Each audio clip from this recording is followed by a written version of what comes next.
Bonjour à tous, aujourd'hui je vous parle du magnifique Morwena de Jo Walton, un livre que j'ai lu dans le cadre du challenge Lune d'encre. Un challenge littéraire qui a pour but de rendre hommage à l'une des plus belles collections de SF actuelles. Tous les liens et informations se trouveront dans la barre d'infos.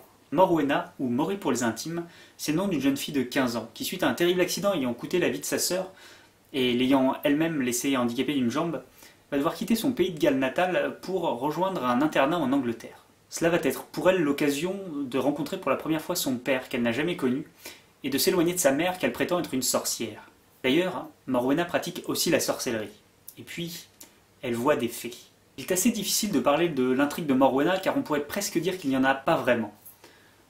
Le livre se présente sous la forme d'un journal intime qui s'étale sur quelques mois et qui commence à partir du moment où Morwena rencontre son père et entre à l'internat. À partir de ce moment-là, on va découvrir le quotidien de la jeune fille, entre les cours, la découverte de sa famille paternelle, et puis surtout la lecture, avec la science-fiction et la fantasy, qui ont une énorme place dans sa vie. En effet, Mori dévore les livres à un rythme effréné, achète des montagnes de romans et vide les bibliothèques. Et c'est en partie cette particularité qui fait de ce roman une lecture si attachante, car quand on est un lecteur passionné de l'imaginaire, on se retrouve très souvent dans la passion dévorante de Mori. Elle qui a lu et relu un nombre incalculable de fois Le Seigneur des Anneaux, ou qui attend avec impatience chaque nouvelle sortie de Heinlein ou Zelazny.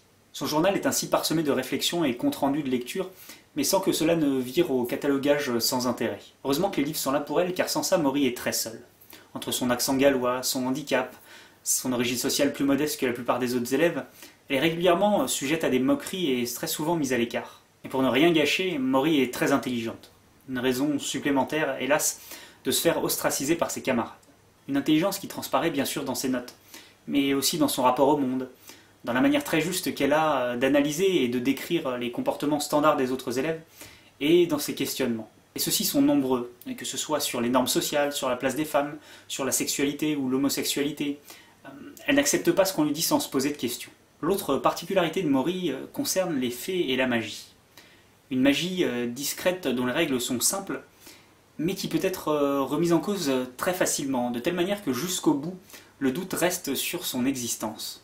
Mori pratique-t-elle vraiment la magie, ou bien est-ce pour elle une manière de fuir l'arbitraire de l'existence, de trouver un sens à la mort de sa sœur et au comportement toxique de sa mère? Si l'ambiguïté est de mise tout au long du roman, cette caractéristique participe à plonger par moments le récit dans une ambiance sombre et onirique, teintée de mystère et de légende. Je disais qu'il était difficile de vraiment parler d'une intrigue pour ce roman, mais je pense qu'en réalité chaque lecteur, en fonction de son bagage, y trouvera quelque chose de différent. Pour moi, Morwena raconte l'histoire d'un deuil. La manière dont Mori, traumatisé par l'accident de sa sœur, va s'accrocher au passé, refuser d'avancer et de voir pour ce qu'elles sont les joies qui lui arrivent. Et pour cela, la magie lui sert d'excuse, puisque, étant potentiellement responsable de tout, elle ne croit pas mériter d'avancer et de guérir. Morwena est vraiment un livre très riche, entre hommages aux littératures de genre, réflexions sur la différence et romans initiatiques sur le deuil et le passage à l'âge adulte, le tout teinté d'une sombre féerie. Quoi qu'il en soit, c'est un excellent roman qui mérite absolument d'être lu. Voilà, c'est terminé pour aujourd'hui, j'espère que ça vous aura plu. Si c'est le cas, n'hésitez pas à laisser un pouce bleu, partager, commenter et vous abonner, ça fait toujours plaisir. En attendant, je vous dis bonne lecture à tous et à la prochaine!